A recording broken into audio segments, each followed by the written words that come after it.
ṭhian room chu parda kan thoka parda hnuaiah khan thermocol hi kan dah hei kum som vel zen zon kan ding to a chuan thermocol hnuaiah khan hei plywood kan dah lo troi to khop mai hei plywood hnuai hianin khuai dah khat chak mai ni soundproof ni hei achung te hi orang te kan hmei dor ni a heta mystery sarabata ama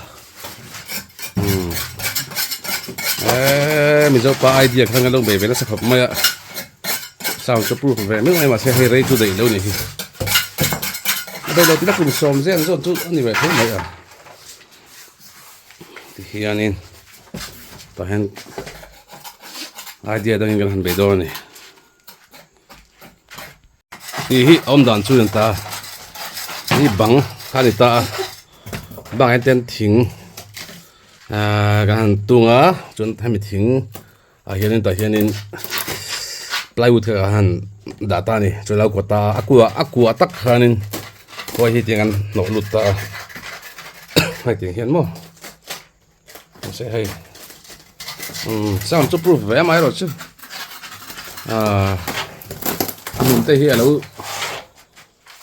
ro tok lo wangin tian lo troi ta tuma suan an ti del don ni idea sa shopping kan be dona ava mo to ve kha te page kan thuk chi dai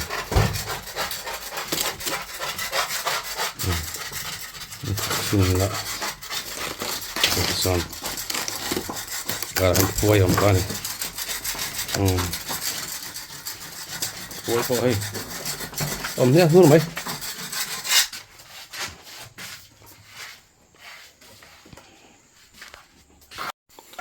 rong kan hui meka wall putty tak meka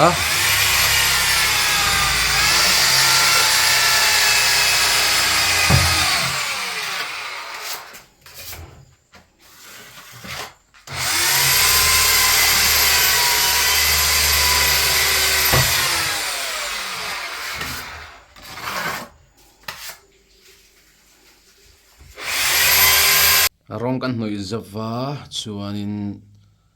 soundproof pangkha kan lei ve hei ready made angkha kan bel ve a mase kan soundproof bel hi kan lo la lei tlema ala dei lawa chuan bak tawng lama train hei tik kan hu la umaya lom khop mai tik te kan bela helma chuar kan siam ve hei Jimi Hendrix te John Mayer te kan da ve ni hi la siam zel dona chon voina hian thiam presitan light ta kha lo thato lo wearing te min siam sak heta hianin pel fai te min siam saka light te po thar kan vu ve a ting hi ni soundproof foi lai bel zel anga ya chuanin te kan siam chua carpet te kan pha ve a trang hianin la kanon siam le char don ni PATHIAN ram te kan damani chuanin sang la lar ngai lo mazal ngai lo te zai thiam si talen nei thadeu te kha an amma tai tlang dunga te po sang te po te kha kan non chuak zel don ni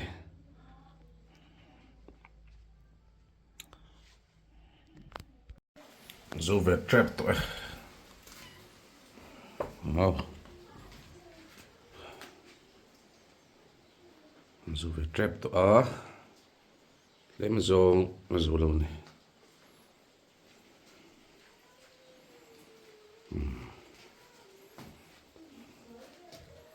PATHIAN zara ma kan son ve zele